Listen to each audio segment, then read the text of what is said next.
আজকে আমরা পড়ব ক্লাস 2-এর আমার বইয়ের তৃতীয় পর্বের আরেকটি গল্প মেঘের মুলুক। এই মেঘের মুলুক গল্পটা উপেন্দ্র কিশোর রায়চৌধুরীর লেখা। এখানে আমরা একটা ছবি দেখছি, একটা পাহাড়ি জায়গার ছবি, টয় ট্রেন যাচ্ছে। জায়গাটা দার্জিলিং, যেখানে আমরা টয় ট্রেন দেখতে পাই আমাদের এখানে। আচ্ছা, আজকে দেখা যাক যে কী রয়েছে এই গল্পটার মধ্যে। ছিলাম মাঠে, এসেছি মেঘের মুলুক দার্জিলিং। তাহলে এখানে বলছে, প্রথম লাইনেই বলেছে যে কোথায় এসছে, মেঘের মুলুক দার্জিলিং। মুলুক মানে দেশ, তাহলে মেঘের দেশ দার্জিলিংয়ে এসছে। মাঠে ছিল মানে সমতলে ছিল, সেখান থেকে দার্জিলিংয়ে এসছে। কলকাতার চেয়ে ৭,৫০০ ফুট উঁচু, সেটা যে ঠিক কতখানি উঁচু মনের ভিতরে তার একটা পরিষ্কার আন্দাজ করা ভারী শক্ত। কলকাতা থেকে দার্জিলিং হচ্ছে ৭,৫০০ ফুট উঁচুতে, কিন্তু আমরা সাধারণত কতটা উঁচু সেটা লেখক বুঝতে পারেন না, সেটা আমরাও বুঝতে পারি না যে কতটা উঁচু, গেলে একমাত্র বোঝা যায়। দার্জিলিংয়ের পথে বনের শোভা বড় চমৎকার। একলা সে বনের ভিতর যেতে হলে প্রাণটি হাতে করে যেতে হয়, কিন্তু ট্রেনে যেতে কোনো ভয় নেই। লেখক যেই সময় লিখেছিলেন সেই সময় জঙ্গল অনেক বেশি ছিল, এত যোগাযোগ ব্যবস্থাও ভালো ছিল না। তাহলে বলছে দার্জিলিংয়ে যেতে গেলে এক জঙ্গল পেরোতে হয়। এখনও জঙ্গলের মধ্যে, বনের মধ্যে দিয়েই যেতে হয়, কিন্তু এখন সুন্দর রাস্তা আছে, অনেক গাড়ি চলাচল করে সেখান দিয়ে। কিন্তু সেই সময় দার্জিলিংয়ের এই বনের পথে যেতে খুব ভয় হতো, এবং সেখানে আগে কীভাবে যেত, ট্রেনে করে কোনো ভয় লাগতো না। এই যে টয় ট্রেনের ছবি দেওয়া আছে, এই টয় ট্রেনে করে যেতে কোনো ভয় লাগতো না। এখনও টয় ট্রেন যায় সমতল থেকে দার্জিলিংয়ের পথে। একবার কিন্তু ট্রেনের সামনে একটা মস্ত বুনো হাতি পড়েছিল। যেহেতু জঙ্গল, সেখানে হাতি রয়েছে, তো এই টয় ট্রেনের সামনে কী পড়লো, একটা মস্ত বুনো হাতি। বুনো হাতি মানে যে হাতি বনে থাকে। সে হয়তো ট্রেনটাকে নতুন রকমের কোনো জানোয়ার মনে করে থাকবে, তাই বোধ হয় লাইনের উপর দাঁড়িয়ে সে ভাবছিল যে সেটার সঙ্গে লড়বে কি ভাগবে। তো হাতিটা হয়তো ট্রেনটাকে দেখে ভাবলো এটা হয়তো কোনো নতুন জানোয়ার, তাই সে আগে লাইনে দাঁড়িয়ে, মানে এই যে রেল লাইনটায় দাঁড়িয়ে ভাবছিল যে সে এই ট্রেনটার সঙ্গে লড়াই করবে নাকি পালিয়ে যাবে। এমন সময় ড্রাইভার পু করে বাঁশি বাজিয়ে ট্রেনখানাকে খুব জোরে চালিয়ে দিল, আর হাতিও তা দেখে মাগো বলে লেজ গুটিয়ে দিয়ে প্রাণপণে ছুট। তো হাতি দেখে ড্রাইভার কি করলো, এই টয় ট্রেনের ড্রাইভার ওদের পো করে একটা বাঁশি আছে, সেটা বাজিয়ে দিতেই সে ভয়ে লেজ গুটিয়ে মাগো বলে পালিয়ে গেল। ট্রেনখানি সেই বনের ভিতর দিয়ে পাহাড়ের গা বেয়ে হাঁপাতে হাঁপাতে কেন্নর মতো এঁকে মেঁকে চলে। 30 ফুট পথ এগুলে তার 1 ফুট উঁচুতে ওঠা হয়। পাহাড়ি রাস্তা, আর টয় ট্রেন আস্তে চলে, তাহলে সেই চলাটাকে কি বলছে, যেন মনে হচ্ছে হাঁপাতে হাঁপাতে কেন্ন আমরা দেখেছি সবাই, সেই কেন্ন যেমন করে ওঠে বেয়ে বেয়ে বেয়ে বেয়ে, ঠিক যেন হচ্ছে ট্রেনটাও হাঁপাতে হাঁপাতে উঠছে। হাঁপাতে হাঁপাতে বলছে কারণ পাহাড়ি পথ, একটু উঠলেই আমাদের কষ্ট হয়, সেই জন্য বলছে 30 ফুট পথ এগোলে তার 1 ফুট উঁচুতে ওঠা হয়। আমাদের যেটা 30 ফুট, যেমন যতটা যাচ্ছি পথ এগোচ্ছি, তখন মনে হচ্ছে না পাহাড়ের 1 ফুট আমি উঠতে পারছি। 1,500 ফুট উঁচুতে উঠলে মেঘের সঙ্গে দেখা হয়। এবার 1,500 ফুট উঁচুতে যখন উঠে যাচ্ছি, কারণ আমরা প্রথমেই পড়েছি যে দার্জিলিং হলো কলকাতার চেয়ে ৭,৫০০ ফুট উঁচুতে, তাই বলছে 1,500 ফুট উঁচুতে যখন উঠে গেল ট্রেনটা, তখন থেকে এবার মেঘের দেখা পাওয়া যাচ্ছে। দেশে বসে আকাশের পানে তাকিয়ে আমরা যেসব ভারী ভারী মেঘ দেখতে পাই, তারা মোটামুটি এই রকম উঁচুতেই থাকে। তাহলে মেঘ সাধারণত কত উঁচুতে থাকছে, এখানে লেখক বলছেন 1,500 ফুট উঁচুতে। ক্রমে হয়তো ট্রেন তার ভিতরে ঢুকে যায়। এবার ট্রেন ঢুকে যায় মানে অত উঁচুতে ট্রেন যাচ্ছে, তো পাহাড়ি জায়গায় যেটাকে আমরা কুয়াশা ভাবি, দার্জিলিং বা অন্যান্য পাহাড়ি জায়গায় গেলে সেটা আসলে মেঘ। অত উঁচুতে শহরগুলো অবস্থান হওয়ার জন্য কি হয়, মেঘগুলো নেমে আসে, এবং সেইখানে গিয়ে মনে হচ্ছে এরকম কুয়াশার মতো কেন, আসলে মেঘটার মধ্যে থাকি বলে আমাদের মনে হয় কুয়াশা, অত উঁচুতে মেঘ থাকে। হয়তো ক্রমে হয়তো ট্রেন তার ভিতরে ঢুকে যায়, তখন আর বুঝতে বাকি থাকে না যে আমরা যাকে কুয়াশা বলি এ ঠিক সেই জিনিস। এবার আমরা যখন দার্জিলিংয়ে যাচ্ছি, মেঘের ভিতর থাকছি, তখন সেটা কেমন, যেটাকে আমরা বলি কুয়াশা, এই মেঘের ভিতরে যখন আমরা থাকি, তখন মেঘের ভিতরে মানে তো আলাদা কিছু না, এই কুয়াশার মতোই লাগে আমাদের চারপাশটা। দূর থেকে তাকে দেখলেই সে মেঘ, আর ভিতরে ঢুকে গেলেই সে কুয়াশা। প্রায় ৪,৫০০ ফুট অবধি ট্রেনখানা বড় বড় পাহাড়ের দক্ষিণ দিক বেয়ে চলতে থাকে। যেসব পাহাড়ের উপরে যে কি আছে তা দেখা যায় না। এবার ৪,৫০০ ফুট উঁচু অবধি কী হচ্ছে, বড় বড় পাহাড়ের দক্ষিণ দিক দিয়ে ট্রেনটা যাচ্ছে, তার উত্তর দিকে কী আছে বা সেটা দেখতে পাওয়া যাচ্ছে। তারপর যেই হঠাৎ একবার মোড় ফিরে সেই পাহাড়গুলিকে ডান হাতে ফেলে সে উত্তরমুখ হয়, অমনি দেখা যায় হিমালয়ের সাদা সাদা বরফে ঢাকা চূড়োগুলো রোদে ঝিকমিক করছে। প্রথমে দক্ষিণ দিক দিয়ে যখন যাচ্ছে তখন উত্তর দিকটা দেখতে পাওয়া যাচ্ছে না। এবার যা একটা মোড় ফিরে সে আবার উত্তরমুখ হয়ে যাচ্ছে ট্রেনটা, তখনই যা উত্তর দিকে ট্রেনের মুখটা হয়ে যাচ্ছে তখনই হিমালয়ের সাদা সাদা বরফে ঢাকা চূড়াগুলো রোদে ঝকমক করছে। তারপরে শীতটিও ক্রমে জেঁকে উঠতে থাকে। অত উঁচুতে তো পাহাড়ি জায়গায় ঠান্ডা হতে থাকে, তাই জেঁকে পড়তে থাকে, মানে খুব ঠান্ডা থাকে। তখন আর বুঝতে বাকি থাকে না যে এবারে এক নতুন রাজ্যে আসা গেছে। তার নতুন রকমের হাওয়া, নতুন রকমের শোভা, সেখানে নতুন ধরনের মানুষ, নতুনতর মেঘের খেলা। তার নতুন জায়গায় গিয়ে হাওয়া, নতুন ধরনের হাওয়া, ঠান্ডা হাওয়া থাকে, সুন্দর সাজানো গুছানো শহর। দার্জিলিংয়ের পথে সবচেয়ে উঁচু স্টেশন হচ্ছে ঘুম। দার্জিলিংয়ে এই যে ট্রেনে করে যখন উঠছে সবচেয়ে উঁচু স্টেশন হচ্ছে ঘুম। ঘুম নামে একটা স্টেশন আছে দার্জিলিংয়ে, সেটা হচ্ছে সবচেয়ে উঁচু স্টেশন। দার্জিলিং তারই এক স্টেশন পড়ে আর খানিকটা নিচে। আগে ঘুম পড়ে, তারপরে দার্জিলিং স্টেশনটা পড়ে। ঘুম স্টেশন হচ্ছে সবচেয়ে উঁচু, তার দার্জিলিং স্টেশনটা ঘুম স্টেশনের থেকে একটু নিচুতে, আর ঘুমের পরে স্টেশনটা। ঘুম থেকে দার্জিলিং মোটে 5 মাইল। তাহলে ঘুম থেকে দার্জিলিং কতটা যেতে হয়? 5 মাইল। এইটুকু যেতে বেশি সময় লাগে না। চলতে চলতে হঠাৎ একবার মোড় ফিরেই দার্জিলিং শহরটি দেখতে পাওয়া যায়। ময়রার দোকানে যেমন করে মিঠাইয়ের থালাগুলি সাজিয়ে রাখে, পাহাড়ের গায়ে বাড়িগুলি অনেকটা সেইভাবে সাজানো। তাহলে এই যে দার্জিলিংয়ে যখন গেলাম, এবার সেখানকার তাহলে বাড়িগুলো কেমন হবে? সমতল তো নয়, পাহাড়ি জায়গা। তার জন্য বলছে মিষ্টির দোকানে যেমন করে মিষ্টির থালাগুলো সুন্দর করে সাজিয়ে রাখা থাকে, ঠিক তেমনই দার্জিলিংয়ের বাড়িগুলো সুন্দর করে সাজানো পাহাড়ের উপর। দেখতে ভারী সুন্দর লাগে। কিন্তু দার্জিলিংয়ের আসল শোভা ঘর বাড়িতে নয়, সে হচ্ছে মেঘের আর হিমালয়ের আর আলো আর ছায়া শোভা। এবার দার্জিলিংয়ের কিন্তু ঘর বাড়িটা আসল সুন্দর জায়গা না। এবার বলতে চাইছে দার্জিলিংকে কেন সুন্দর বা কেন এত লোক যায়, যে এই যে মেঘের মধ্যে আমরা থাকতে পাচ্ছি, যে এই মেঘটা আমরা এখানে বসে দেখতে পাই আকাশে, সেখানে দার্জিলিংয়ে গিয়ে আমরা মেঘের মধ্যে থাকছি, হিমালয় দেখতে পাচ্ছি, আর হিমালয়ে আলো আর ছায়া পড়লে যে কত সুন্দর লাগে সেটা দেখতে পাচ্ছি। শোভা মানে সৌন্দর্য। অনেক দিন ভোরের বেলায় উঠে দেখি পাহাড়ের পিঠের উপর মেঘের খোঁকারা ঘুমিয়ে আছে। তাহলে ভোরবেলা উঠে কি দেখছে, যে পাহাড়ের উপর মেঘের খোঁকারা, মানে ছোট ছোট ছোট ছোট অনেক মেঘ জমে রয়েছে। তাদের মাথার উপর দিয়ে হিমালয়ের ঝাপসা ছেয়ে রঙের চূড়াগুলো দেখতে পাওয়া যাচ্ছে। তাহলে মেঘের মধ্য থেকে দেখতে পাচ্ছি হিমালয়ের ঝাপসা চূড়ো, ছেয়ে রঙে, গ্রে কালারে বা ছাই ছাই রঙের চূড়োগুলোকে দেখতে পাওয়া যাচ্ছে, বরফে ঢাকা তাই ছাই রঙ। তখনও সূর্য ওঠেনি। পূবের আকাশে লাজুক হাসির মতো একটু আলো দেখা দিয়েছে মাত্র। সূর্য ওঠেনি, কিন্তু সূর্য না উঠলেও আকাশে ভোরবেলায় একটা আলো দেখতে পাওয়া যায়, দিনের যে আলো, সূর্যেরই একটা আলোর ছটা। সেটা কেমন লাগছে, যে পূর্ব দিকের আকাশে, আমরা জানি পূর্ব দিকেই সূর্য ওঠে, তাই পূর্ব দিকের আকাশে ঠিক মিষ্টি করে লজ্জা পেয়ে হাসলে যেমন লাগে, ঠিক যেন হচ্ছে আলোটা তেমন। ক্রমে হিমালয়ের মুখ রাঙা হয়ে উঠতে লাগলো।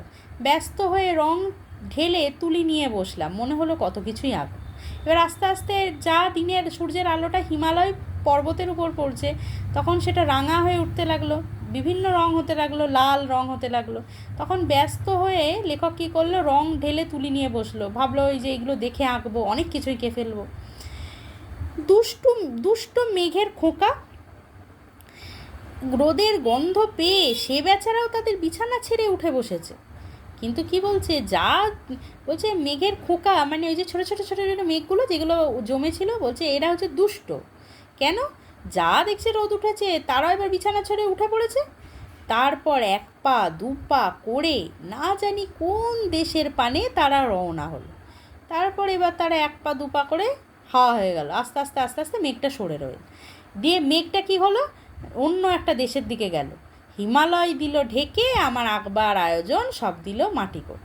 এবার পাহাড়ি জায়গায় বা দার্জিলিংয়ে গেলে কী হয়, মাঝে মাঝে দেখতে পাওয়া যায় হিমালয়ের চূড়াগুলো, আবার মাঝে মাঝে মেঘ এসে সব আড়াল করে দেয়, তখন আর কোনো চূড়া দেখতে পাওয়া যায় না। এই লেখকের ক্ষেত্রেও তাই হলো, যে মেঘের ছানাগুলো, দুষ্টু মেঘের খোঁকাগুলো কী করলো, যে হিমালয় পাহাড়টাকে মেঘ ঢাকা দিয়ে দিল, আর তো সেই সুন্দর সুন্দর চূড়াগুলো দেখতেও পাচ্ছে না, আর লেখক আঁকতেও পাচ্ছে না, সব আয়োজন হয়ে গেল মাটি। দেখতে দেখতে তারা পাহাড় বন বাড়ি ঘর সব গ্রাস করে ফেললো। ওই যে দূর থেকে যে সুন্দর পাহাড়, তার মধ্যে বাড়িগুলো, বন জঙ্গলের অত সুন্দর সুন্দর গাছ দেখতে পাচ্ছিল, সব মেঘে ঢাকা পড়ে গেল, আর কিচ্ছু দেখতে পাচ্ছে না। তখন আর আশেপাশের বাড়ি ঘর গাছপালা কিছুই দেখবার জন্য নেই, তখন কিছুই দেখা যাচ্ছে না, তো মেঘে ঢাকা পড়ে গেছে। আমাদের বাড়িখানা যে মজবুত পাহাড়ের উপর দাঁড়িয়ে আছে, পুষ্পক রথের মতো শূন্যে উড়ে পরীর মুলুকের পানে ছুটে চলছে না, এ কথাটি বিশ্বাস করা ভার হয়ে উঠল। বলছে আমাদের বাড়িটা যে একটা, যে বাড়িতে লেখক গিয়েছিলেন সেই বাড়িটাও যে একটা পাহাড়ের উপর দাঁড়িয়ে আছে, সেটা যে পুষ্পক রথের মতো শূন্যে উড়ে পরীর মুলুকে ছুটে যাচ্ছে না, মানে সেই বাড়িটা যে মেঘের মতো, সেও যে পুষ্পক রথ হচ্ছে রাবণ, রামায়ণে আমরা রাবণের নাম পেয়েছি, সেই রাবণের রথ ছিল পুষ্পক রথ, সেই রথটা আকাশে উঠতে পারত। তা সেই রথের মতো যে সেও পরীর মুলুক, পরীর দেশে যে সে উঠে চলে যাচ্ছে না, সেইটা বিশ্বাস করাই কঠিন হয়ে উঠল। আবার তার 10 মিনিট পরেই দেখা গেল যে মেঘ সব উড়ে গিয়ে চারিদিকে রোদ ঝকমক করছে। এবার তার 10 মিনিট অপেক্ষা করতে না করতে দেখছে সেই মেঘগুলো আর নেই, আবার চারদিকে রোদে ঝলমল ঝলমল করছে। দার্জিলিংয়ে একবার মেঘে ঢাকা পড়ে, আবার হয়তো কিছুক্ষণ বাদে মেঘ সরে যায়, এরকম হতে থাকে। ভোরে আর সন্ধ্যায় যখন ঘন ঘন রোদের রং বদলাতে থাকে, তখন হিমালয়ের চেহারাও পলে পলে নতুন হতে থাকে।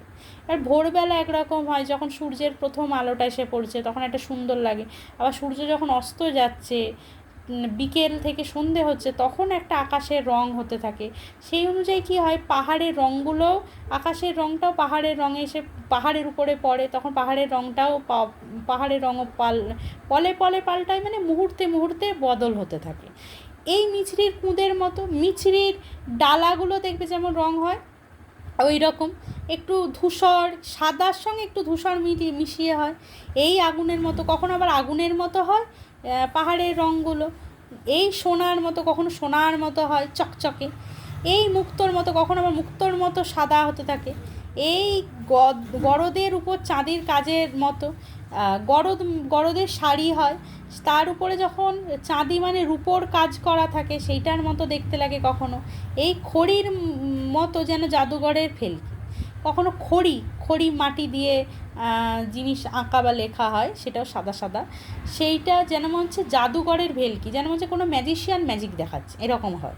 এমনি করে দিনটা কেটে গিয়ে বিকালে আবার সোনার মতো, আগুনের মতো, মানিকের মতো হয়ে পালা শেষ করে। এইভাবে আবার দিনে রাত, মানে সকাল সন্ধ্যায় রূপটা পরিবর্তন হয়। বেগুনি রঙের পাহাড়ের মাথায় সেই মানিকের মতো বড়, কখনো মনে হয় বেগুনি রঙের লাগছে পাহাড়টা, মানিকের মতো সাদা চকচক করছে বড়, সে যে কী সুন্দর, তার তুলনা কোথাও নেই। রাজরানীর বহুমূল্য পোশাক আর মুকুট তার কাছে লাজে মাথা হিট করে। বলছে তার সঙ্গে এই যে রাজরানীদের যে পোশাক সুন্দর সুন্দর মুকুট পরে থাকে, সেও যেন ফিকে হয়ে গেছে, এত সুন্দর লাগে হিমালয়কে। এমনি করে রাত্রি এসে উপস্থিত হয়, তখন যদি আকাশে উজ্জ্বল চাঁদ থাকে, তবে তার শোভা হয় যেন আরও চমৎকার। যখন রাত্রিবেলা চাঁদ ওঠে তখন আরও সুন্দর দেখতে লাগে। অবশ্য তাতে তেমন তাক লাগিয়ে দেয় না, কাজেই সকলের কাছে তার তেমন আদর নাও থাকতে পারে। রাতে অত আদর নেই, সবাই তো আর বোঝে না, সবাই দিনের বেলাটাকেই বেশি আনন্দ পায় দার্জিলিংয়ে গিয়ে, কিন্তু যে বোঝে সে দেখেই বলে আহা। সবাই চাঁদের কদর করতে পারে না, সন্ধ্যাবেলার দার্জিলিংয়ের শোভাকে বুঝতে পারে না, কিন্তু যারা বুঝতে পারে তাদের কাছে সেটা দারুণ। এবার এখানে কিছু শব্দার্থ আছে, যেমন আন্দাজ মানে অনুমান করা, ড্রাইভার চালক যে চালায়। দার্জিলিং হচ্ছে পশ্চিমবঙ্গ রাজ্যের একটা জেলা, হিমালয় ভারতের উত্তরে অবস্থিত পর্বতমালা। মিঠাই মানে মিষ্টি, দুষ্ট মানে খারাপ, গ্রাস মানে গিলে ফেলা, মজবুত মানে শক্তপোক্ত, চাঁদি মানে রূপ। এবার এখানে হাতে কলমের কিছু প্রশ্ন রয়েছে। যেমন প্রথমে একের দাগের প্রশ্নটা বলছে, মেঘের মুলুক দার্জিলিংয়ে লেখক কোন জায়গার কথা বলেছেন? তো এখানে আমি একটা উত্তরটা লিখেছি। মেঘের মুলুক বলতে লেখক কোন জায়গার কথা বলেছেন? তো মেঘের মুলুক বলতে লেখক দার্জিলিংয়ের কথা বলেছেন। দার্জিলিংয়ের পথে ট্রেন কিভাবে চলে? দার্জিলিংয়ের পথে ট্রেন হাঁপাতে হাঁপাতে কেন্নর মতো এঁকে বেঁকে চলে। দার্জিলিংয়ের পথে সবচেয়ে উঁচু স্টেশনটার নাম কি? দার্জিলিংয়ের পথে সবচেয়ে উঁচু স্টেশনটির নাম ঘুম। একের চারের দাগের প্রশ্ন, পাহাড়ের গায়ে বাড়িগুলি কেমনভাবে সাজানো? পাহাড়ের গায়ে বাড়িগুলি ময়রার দোকানের মিঠাইয়ের থালাগুলির মতো সাজানো। একের পাঁচে প্রশ্ন হচ্ছে, দার্জিলিংয়ে কোন পাহাড় দেখা যায়?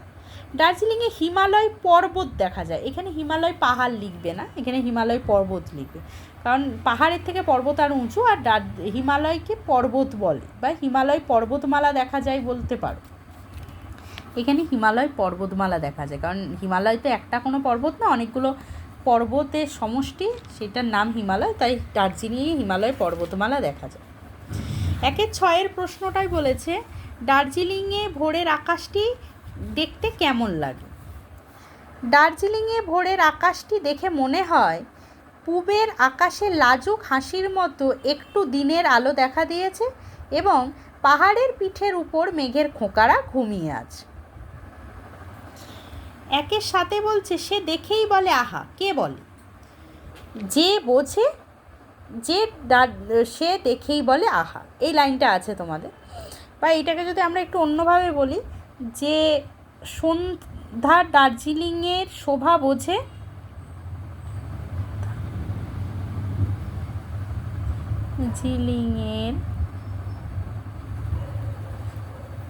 যে সন্ধ্যা দার্জিলিংয়ের শোভা বোঝে সে দেখেই বলে আহা।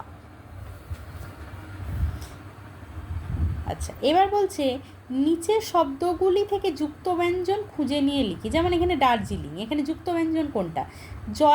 বর্গীয় জয়ে রেফ রস্যিকার, এটাই হচ্ছে যুক্তবর্ণ। তেমন শক্ত থেকে পাচ্ছি কয়ে তয়ে, পরিষ্কার থেকে পাচ্ছি মূর্ধন্য শয়ে কয়ে আকার, ট্রেন থেকে পাচ্ছি টয় রফলা একার, আন্দাজে পাচ্ছি নয় দয় আঁকা, মূল্যতে পাচ্ছি লয় জফলা। এবার গল্প থেকে যুক্ত ব্যঞ্জনের শব্দগুলি লিখি, যুক্ত ব্যঞ্জন খুঁজে বের করতে বলছে। যেমন পুষ্পক, আমরা পুষ্পক পেলাম, পুষ্পকে পাচ্ছি মূর্ধন্যশয় পয়, বিশ্বাসে পাচ্ছি দন্তস্বয় বয়, উজ্জ্বলে পাচ্ছি বর্গীয় জ ব, সন্ধ্যায় পাচ্ছি নয় ধয় জফলা, ট্রেনে পাচ্ছি টয় রফলা, দক্ষিণে পাচ্ছি ক্ষীয় রস্যি আছে এখানে ক্ষীয়, এইরকম আমরা পাচ্ছি। আচ্ছা, রশ্মিটা দেওয়ার দরকার নেই, ক্ষীয়, শুধু ক্ষীয় পাচ্ছি দক্ষিণে। এরকম বহু যুক্তবর্ণ আছে, মুক্ত আছে, আরও অনেক কিছু আছে, সেগুলো তোমরা অন্যও লিখতে পারো, এগুলোই লিখতে হবে তার কোনো মানে নেই। আচ্ছা, একই অর্থ বিশিষ্ট অন্য শব্দ লিখি যাতে যুক্ত ব্যঞ্জন আছে। সাজ মানে এই সাজ মানে যেটা, সেই একই অর্থ থাকতে হবে, মানে অর্থটা চেঞ্জ করা যাবে না, মানেটা চেঞ্জ হবে না, কিন্তু অন্য একটা শব্দ লিখতে হবে যেটার মধ্যে যুক্ত বর্ণ আছে, যুক্ত ব্যঞ্জন আছে। সাজ মানে হচ্ছে সন্ধ্যা, সন্ধ্যাতে আমরা যুক্ত ব্যঞ্জন পাচ্ছি নয়ে ধয় জফলা, এটা একটা যুক্ত ব্যঞ্জন পাচ্ছি নয়ে ধয় জফলা। আঁকা, আঁকা হচ্ছে 3 অক্ষরের হতে হবে, এখানে কিন্তু মানে কতগুলো অক্ষর হতে হবে সেটাও বক্সে দেওয়া আছে, তাহলে 3টে অক্ষর হতে হবে। অঙ্কন, উয় কয়। পাহাড়, আবার 3টে বক্স আছে। পর্বত, বয় রেফ পাচ্ছি। মাঠ, 3টে বক্স আছে। প্রান্তর, এখানে পয় রফলা পাচ্ছি, আবার এখানে দন্তর নয়ে তয়ে পাচ্ছি। আশা করি তোমাদের ভালো লেগেছে। ভালো লাগলে লাইক সাবস্ক্রাইব করবে এবং বন্ধুদের মধ্যে অবশ্যই শেয়ার করে দেবে।